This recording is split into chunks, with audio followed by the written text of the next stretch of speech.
তো hello guys, আজকে আমরা এসেছি পেটু বাবুর কাছে মানে বিরিয়ানি খেতে। আমি এসেছি, তিনজন বন্ধু এসেছে, ঠিক আছে, মোট টোটাল চারজন, ঠিক আছে। তারা দুজন ঢুকে গেছে ভিতরে, যে একটু মানে ইয়ে করবে। আর আমি আর আর কি ওর নামটা, সোম, দুজন মিলে এখানে আছি। তো এখান থেকে বিরিয়ানি খাওয়াবে, খাওয়ার পর বাইরে যে মাতলামি করা হবে, কিন্তু বাইরে খাওয়া তো বন্ধুরা বলছে ভিতরে খাওয়া, জানি ভিতরে খাওয়াবে, চলো। তো তারপরই আমি আর আমার বন্ধু মিলে ভিতরে প্রবেশ করে পড়লাম, যে পেটুবাবুর কাছে কি কি মেনুতে কি কি মানে পাওয়া যায় এখানে, সেগুলো আমরা জিজ্ঞেস করলাম। আমি বললাম বিরিয়ানি খাবো, আর বন্ধু বলছে মোমো খাবো, এই নিয়ে তুই এনে তর্কাতর্কি হচ্ছে, বুঝতেই তো পারছো। তো পেটুবাবুর কাছে ভালোই বিরিয়ানি পাওয়া যায়, তোমরা যদি চাও এখানে ভিজিট করতে পারো।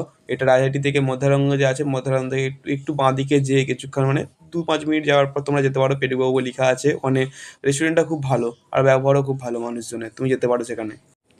তো বন্ধুরা, এখানে পেটুবাবুর কাছে এক প্লেট বিরিয়ানি মানে তুমি ঘরে দুবার ধরে খাবে, তাও তুমি শেষ করতে পারবে না। বিরিয়ানি এখানে এক প্লেট দেখতে একটু ছোটোই লাগছে, কিন্তু এর সঙ্গে তুমি একটি লেগ পিস পাবে, আর তার সঙ্গে আর একটা ডিম সিদ্ধ আর দুটো আলু আর পেঁয়াজ ওসব স্যালাড থাকে।